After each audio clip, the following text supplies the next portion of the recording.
Okay, so just wanted to quickly give you an update of what is going on with us. I feel really let down because the Labor Department said they were going to investigate them for 2 years, and my husband worked for them for like 2.5 years, a little less.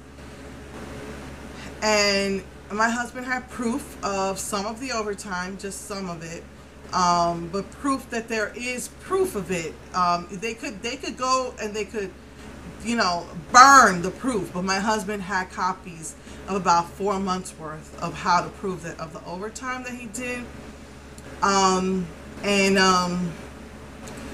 I was really disappointed because the Labor Department, after they said they would investigate them for 2 years, said that they were so backlogged that they would not even be able to get to it till January. So they decided to negotiate. And these people, I felt, were a little arrogant to test the Labor Department because they still did not want to give him the full amount that they owed him, and just for the 6 months from January to it was till June. They didn't want to, because they gave him July's overtime. They didn't want to. They gave him part of July's overtime and then made him take off for the rest of the time. That's how he was able to look for a job. So they said they were just going to negotiate, but they weren't arrogant enough to try and say no.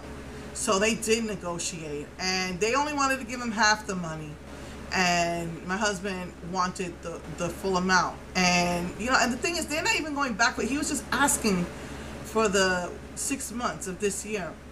And so I'm surprised that they even tested the Labor Department, but they weren't arrogant enough to say no. So they went in between what the half that they wanted on him and the full. So he got 75% of that. And so I was really disappointed that the Labor Department had let us down like that. They said they were just too backlogged. And so they said if you want to call a lawyer, there's ups and downs about lawyers because, lawyers will take a huge cut. But supposedly when it comes to cases like this, they will do pro bono. And, the lawyer, supposedly they were going to get back to us in 2 weeks. And we didn't hear from them till the morning that my husband signed the papers. It was too late. We had already signed the paper. Well, not me. My husband signed the papers. Now, this is the thing that really curdled my blood. I had felt, I've been, praying a lot more and stuff, and worshiping again, and, getting back into my spirituality. And I really felt that, God was telling us to just, move on, let it go, just settle. So I was completely at peace about settling for the 75% they owed my husband. However, my husband got when my husband got the paperwork, these people, like I said, they're ridiculous. They covered their butt that he can't sue them later on, that no one in the family can sue him later on, and that no one's allowed to talk about it in the family, and that he can't even go to court and testify against them for someone else. If that was me, I would have went straight to the Labor Department and said, look at these stipulations. There should be no stipulations. There should just be, you owe him that money, give it to him.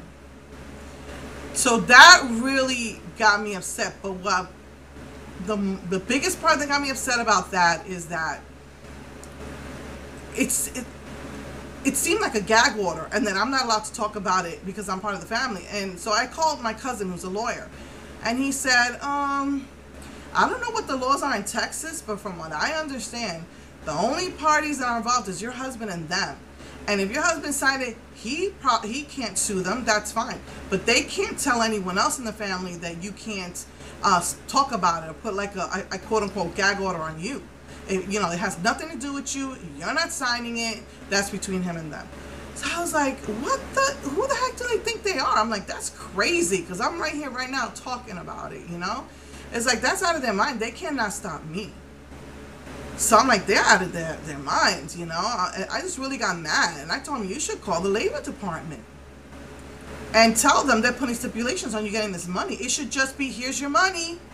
Thank you. Goodbye. Good riddance. But, my husband works really hard here, and he signs it. And then after he signs it, the lawyer calls him and says, oh, I'm interested in your case.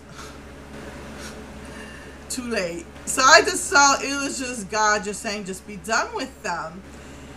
But the other thing that they were trying to do is they kept insisting to have our forwarding address. And I had, experience in the past where one of his employers or the managing company insisted on having our forwarding. Oh, we need it. Legally, we need it to forward your W-2.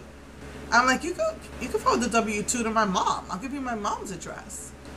And they were like, no, I have to have it by law. And so we gave them our forwarding address. And then I talked to a lawyer later on. Because we had known another lawyer at the time, and they were like, that's not a law. You don't have to give that to them.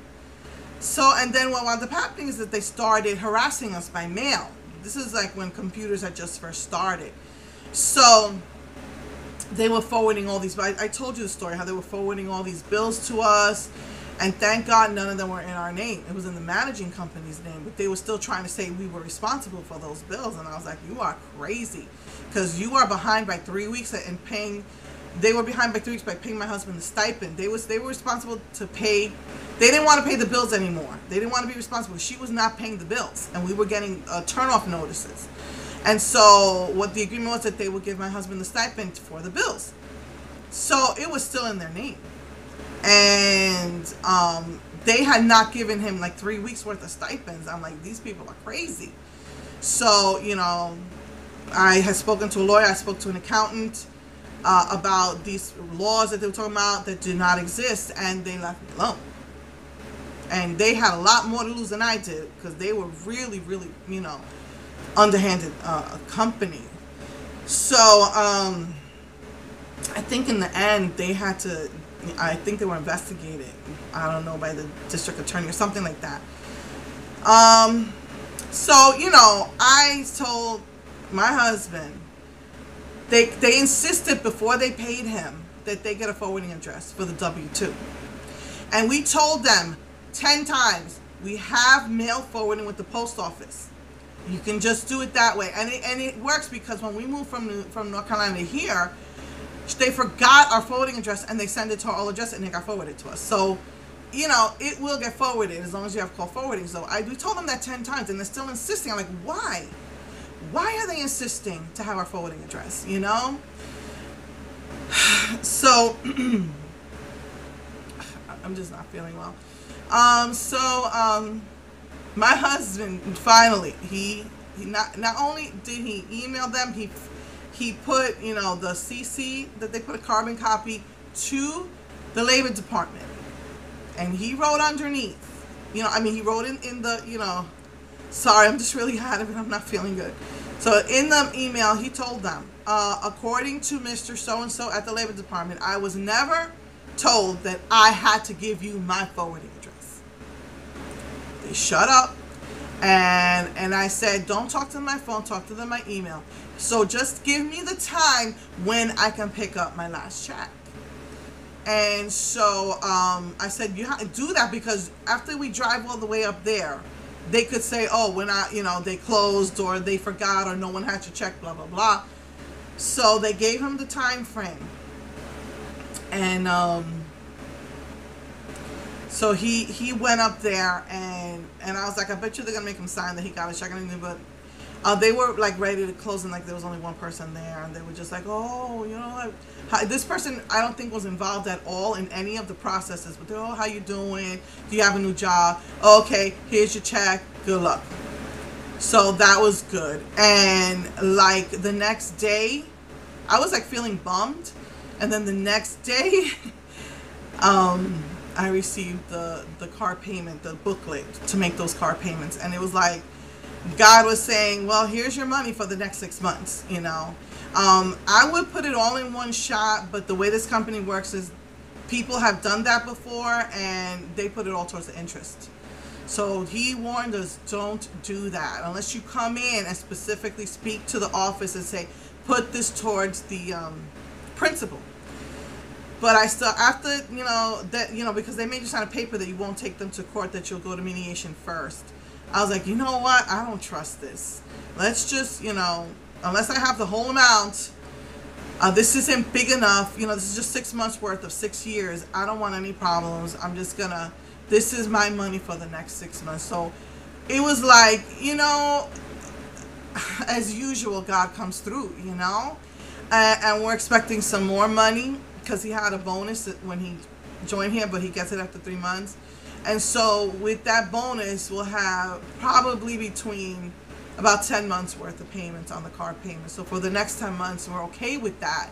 So, because I was bummed, because even without the car, his pay is not enough. With the increase in rent, it wasn't enough to pay the bills. So with this car, it was like, I was like dying inside, like, how are we gonna do this? How are we gonna do this? And I actually went to a food pantry, and they told me, I thought they closed at 3, and I got that at 1:59. They said, oh, sorry, we're closed. They closed at 2.